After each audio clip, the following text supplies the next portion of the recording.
கிராமத்தில் மஞ்சள் மாலை ஒளியில் ஒரு பனியன் மரத்தின் கீழ் ஒரு சிறுவன் அமைதியாக அமர்ந்திருந்தான்.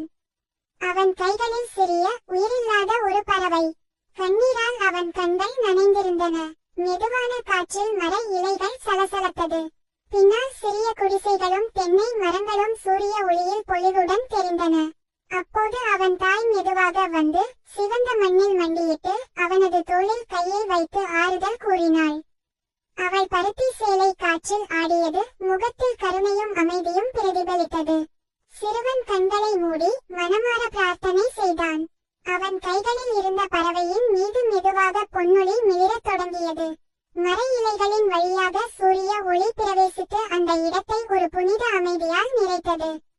திடீரென பறவையின் சிறிய உடல் அசைந்தது. கண்களை திறந்தது. அதன் சிறகுகள் ஒளிர்ந்தன. மேகங்களின் இடையே தெய்வீக ஒளிக்கதிர்கள் பாய்ந்தன. அந்த ஒளியில் தாய் மகன் இருவரும் அதிசயத்துடன் பார்த்தனர். அந்த பறவை பச்சை வயல்களின் மேல் வானில் பறந்தது. சூரிய ஒளியில் அதன் சிறகுகள் மின்னின.